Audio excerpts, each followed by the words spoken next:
Good morning. 10:55 down here, 11:55 up there. We just made that morning deadline, didn't I? I didn't oversleep today. I just took a while to get going. That's all. Some things have to be done. I did a lot of stuff. I was looking for, some positive influences and stuff like that. And I'm looking for a lot of stuff about Harris. I got some stuff from Harris and whatnot. But,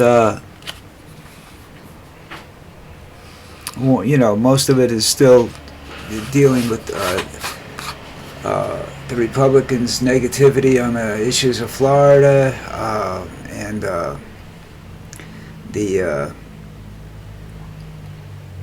and Trump, and there's not a lot of positive things coming out in this world right now, and that's beginning to really upset me a lot, and I guess it does other people too, because I get tired of all this bad shit. I'm looking at a full page of YouTube, and I don't see anything good,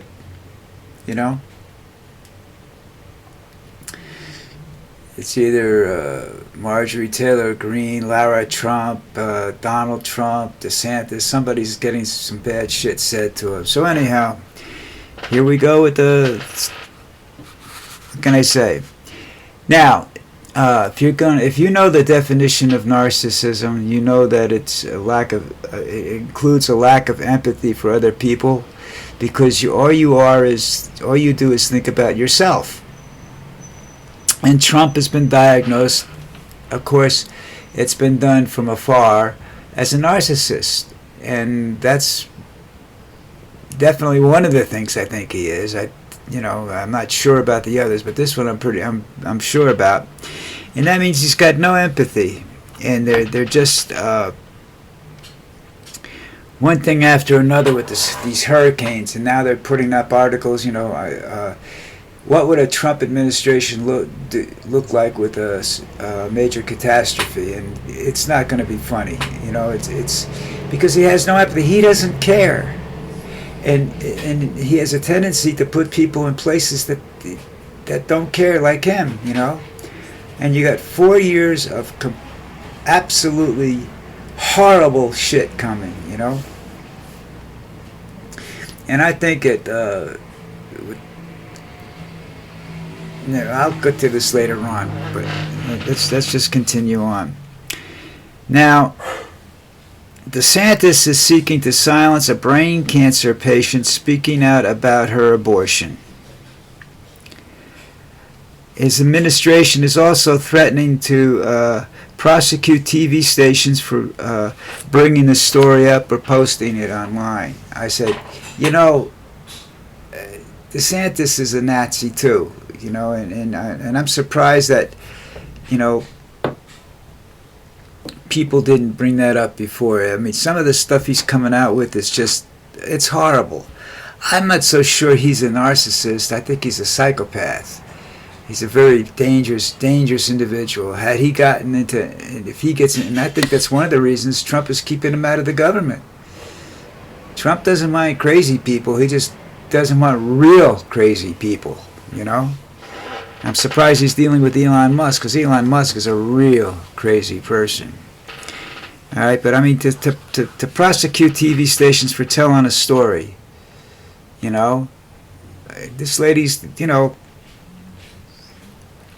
she has brain cancer, and getting an abortion was near an impossibility because of DeSantis's ridiculous laws. They want you to suffer they want women to suffer for no reasons at all. And it's just I don't know how he stays married. Of course, I think his wife is Indian, and there's a different relationship involved with Indian women and men. So it's a different culture, I think. Maybe that's the reason he's still married. Because that's like Trump. Trump's got a deal. I don't care what anybody says. There's a financial reason that Melania is still hanging around, that scumbag. Because, you slip on all the slime on the floor when he walks by. Okay, next coming up. Now, in Springfield, Ohio, where all these Haitians gathered. They were invited there. A good portion of them were, you know. I'm not sure every last one of them was invited there, but a good portion of them were invited there to fill spaces that were lost, their jobs, where people disappeared after COVID. They didn't come back. There was a lot of work to be done. They needed people. They hired people. And they brought the Haitians in to work. And they're all legal on some sort of visa application. I don't know what it is. It's the same thing they use. Everybody uses it. But they're legal. I mean, they're not like Trump's gardeners, you know, the guys that come in, you know, and on the back of a coyote, you know what I'm saying? Okay. But Trump is now calling them, in his opinion, he doesn't care. They're illegals, and he's going to deport them as soon as he gets into office. That's Trump saying that he doesn't care about the laws. He doesn't care about the legal status of anybody. If he doesn't like them, they're getting on a boat and going, you know. And then here's a really, really, really sad story, okay? You know, Trump was hawking a Bible. It's called God Bless America Bible. Okay? And, you know, he's hawking this so that he can prove he's, you know, a Christian and an American and all that, you know, and here's the kicker. It was published in China. Now, that just makes me, I can't say it. It just, you know, it's not just stories like that are out about him that are true, that can be proven, they're empirical, and nobody believes it, you know. This goes back to my feelings that people hate, that there's a bunch of Americans out there that are so dissatisfied with their lives that they don't want freedom. They want to be told what to do, and they've been there since day one of this country. You know, the people that wanted to keep the king as a ruler. You know, the English king. I forget his name at the moment. You know, they wanted to keep him as a ruler. They didn't want independence. You know, but here's the deal. They also didn't want to pay the taxes. So I mean, what do you know? What's a happy medium? I don't know. But today, that's, you know, they don't care that Trump doesn't give tax breaks to the line workers and whatnot that are out there, the assembly line workers and whatnot. He doesn't give tax breaks to them. That he gives tax breaks to their bosses, the billionaires that are running the oil companies and automobile companies and steel companies and all these other major companies. He wants to give them tax breaks, not the companies now. I'm not sure about how this breaks down, but he wants to give those people tax breaks. Now, that's, first of all, it's showing no empathy for the common man. He doesn't care about you. Yet the people still support him, and that's, you're watching 1937, 36, something like that, when Hitler came to power. You're watching the same thing happen now, and people don't understand that or don't care about it, you know. And it's like, did they stop teaching history someplace along? Did I miss it someplace, you know, that I guess World War II is so far in the past that people don't really discuss it anymore. It's like, by the time I got to high school, I was so sick of Columbus discovered America up to 1776 and the American Revolution. I was so sick of seeing that story every year and having to study it every year in history, you know. And once in a while you want a little bit more in depth, or they highlight a character, but basically it was the same story for 12 years of my life, you know. And then I get, you know, finally, you know, they start telling me, you can discuss other things. You can discuss the reasoning behind it. And I had a nice history teacher, a good guy. He liked me. And like my sociology, sociology courses, I debated and I won. Okay? I won with very little knowledge of this particular subjects, all right?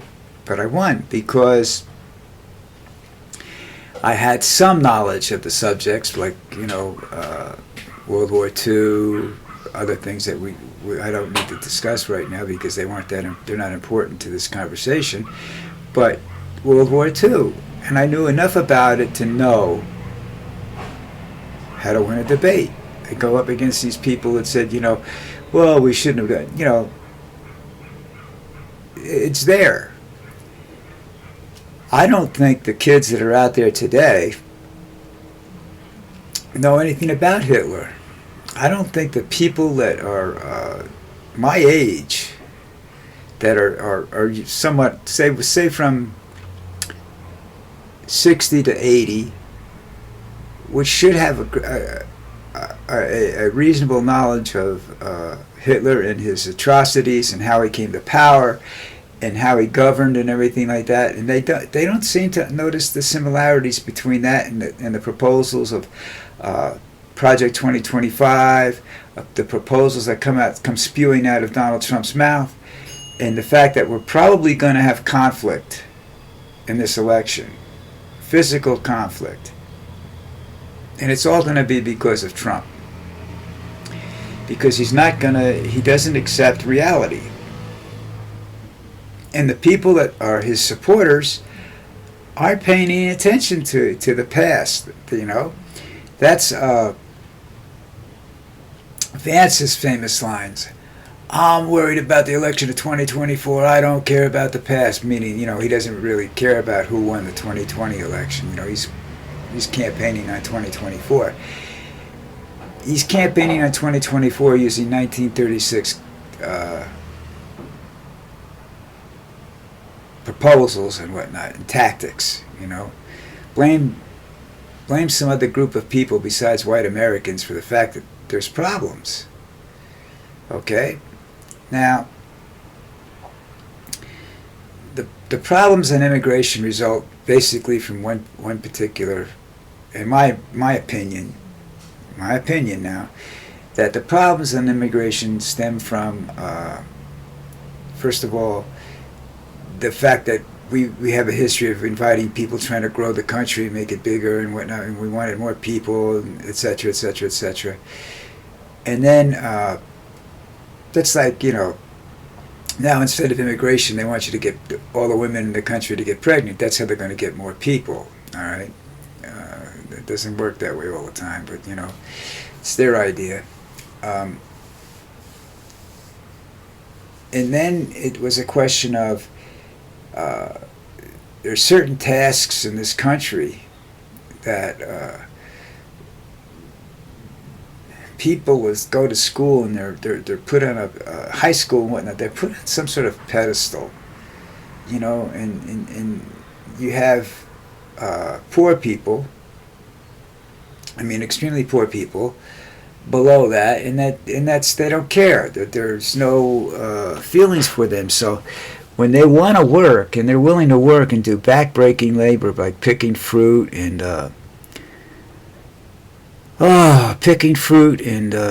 what else? Landscaping and washing dishes and things like that. The companies that see an opportunity to make money by not paying these people legal money. I mean, not paying these people a livable wage, and they'll still work, and they don't have to pay the hospitalization and Social Security and all that, and they save a lot of money on that. Trust me, I know that for a fact. Okay, so once you get into paying people hospitalization, labor costs go sky high.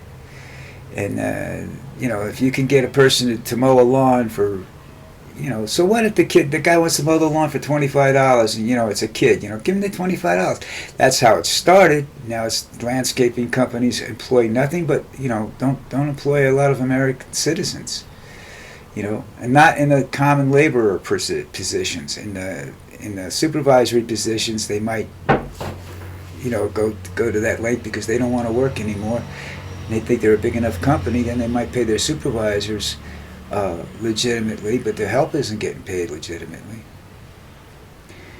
And I have no problem with that. I really don't, because the Americans don't want to do the job. All right.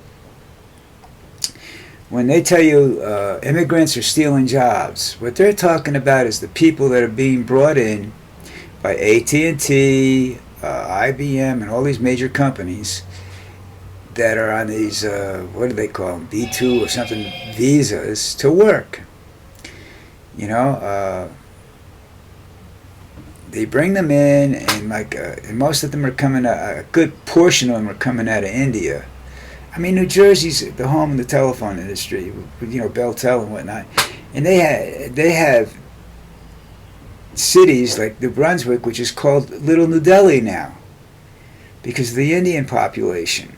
All right, most of them, not sure if they're legal or not, because what they do is they finish their contracts, or they put, like, I cleaned houses when I was before I left. I had a cleaning company, and you'd have you go into these homes from employees at AT&T, and there'd be 9 people living in that apartment, all men. Their families were sitting in someplace, I don't know where, in India, I guess. I'm going to say India, it could have been Pakistan, it could have been a lot of other countries. Anyhow, these guys work through the contract, which is, I guess, in some cases it's 2 years, I don't know, or finish the project that they're on, and then they would disappear. And they take their money. 2 or 3 of the guys will take their money, put it together, buy a 7-Eleven or some other cash. I'm using that as an example. Don't say it's always 7-Eleven, but some cash-based business, because they've learned they don't like paying taxes, and they come in and they go out, and whether or not they become citizens or not is debatable. I worked with she was legal, but she refused to become a U.S. citizen. She'd been there. She had a husband and 2 kids, and she'd been there 14 years. And she worked in a Catholic school as a teacher's aide. No. She might have been a teacher. I don't know. I'm not sure. I'm going to go. No, she wasn't. She was the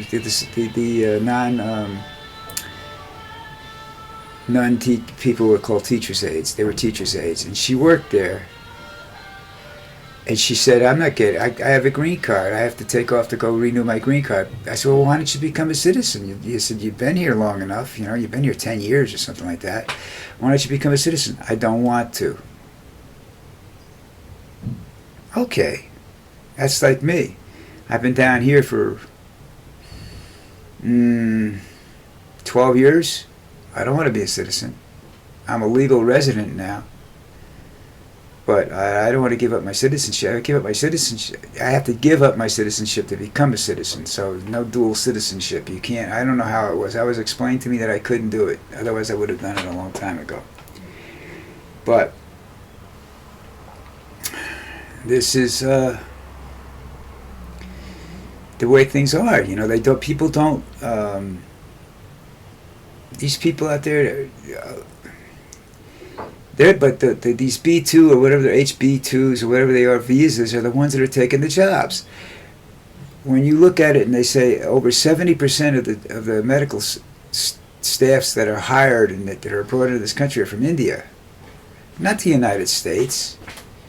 First of all, if you've ever looked at never mind the educational requirements, if you ever looked at how expensive it is to become a doctor in the United States, you'd understand why there are not a lot of doctors running around.